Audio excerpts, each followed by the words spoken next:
Svitolina criticizes the WTA for lack of support to Ukraine. It's nothing new. It has been like this for 4 years. The Ukrainian continues to advance in Paris, enjoying a sweet moment in her career.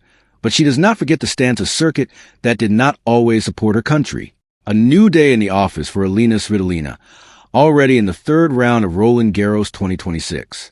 The Ukrainian defeated Kvitova this Wednesday and is now among the last 32 in the draw, although it is expected that she will continue to advance even further. It's easy to think of a Sabalenka, Swiatek, or Goff for the title here at Roland Garros 2026, but be very careful with Alina Svitolina. The Ukrainian comes from winning Rome, is having a spectacular season within the top 10, with all the pieces in place and a Grand Slam title on her mind. Already in the third round of the women's draw, the Odessa native spoke to the press about her mood, the good and the bad, including a criticism of the tour for not supporting, as it should, all the players from her country who have suffered due to an ongoing war. Evaluation of the victory against Kvitova. I think the match was good on my side, although Caitlin reacted, and in the second set, she played much better than in the first. It was a good performance on my part, and I'm very happy with how I handled that second set, because she really pushed me a lot there. Svitolina explains her great performance in 2026. I just try to improve in every training session, in every match, and in every tournament I play. I think I find motivation in different things in different people, also in the people from Ukraine. And the war in Ukraine really gave me a different perspective on life, just like my family and my daughter. Now I use my time more wisely.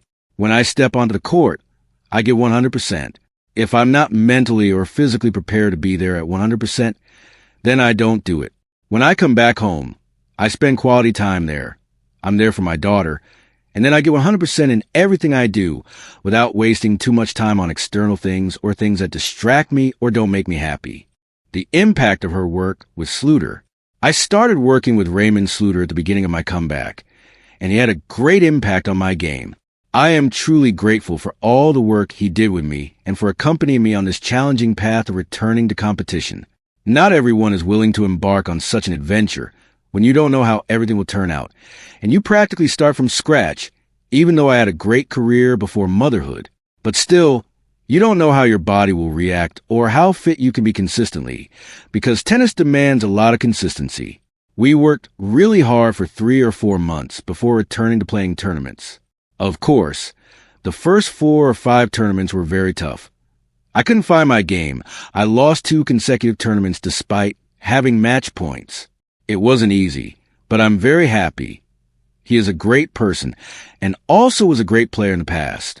I think he has done great work with many players. Svitolina criticizes the WTA for lack of support for Ukraine. It's not new. It has been this way for 4 years, so I try not to dwell on it too much. It's very sad for us because we continue to experience situations like Marta's. It's very tough to wake up and hear news that your family was in enormous danger overnight and to feel helpless. We have been living this for years, and for me, to talk about it again, I feel like we have already analyzed it many times in the past. We already know the reactions, or rather, the total absence of reaction. For me, what's important is how I can be useful for my country, how I can help motivate the next generation, introduce them to sports and assist them in that, because that's the only way I see things moving forward. You can't control everything or everyone. So, personally, I want to focus on what I can control, how I can be useful for my country. Extreme heat conditions in Paris. In tennis, you're used to adapting. Every day is a different story, even playing the same tournament. You can play in the morning or at night, and the conditions will be completely different. You can't control the weather. So as soon as I wake up, I always check the forecast. I even look ahead for several days to know how to adjust the string tension or my preparation. If it's hot, I start hydrating from the day before and eat properly for that particular day.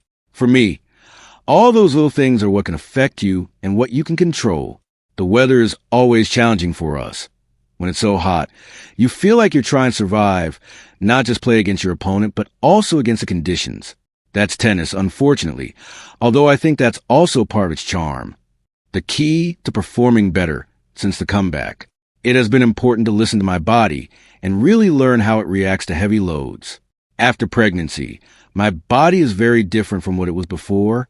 Maybe when I was 25, I could play week after week more easily and consistently. Now it takes much more energy. And I also have to consider that my body went through pregnancy, and that sometimes I need to stop and give myself not just a day off, but maybe 2 or 3 to really recover the energy and have a fresh perspective to train or compete. I also need more time to adapt to the conditions or just to rest. Sometimes the muscles don't react as you would like, and you need to listen to yourself, rest, and relax to be able to win in the long run. I think it's more about seeing the big picture and giving 100% at the right moment. This news is an automatic translation. You can read the original news. Svitolina kritika a la WTA por la falta de apoyo Ukrainian. No jest ning gonna novdad. Ha sido así durante 4 años.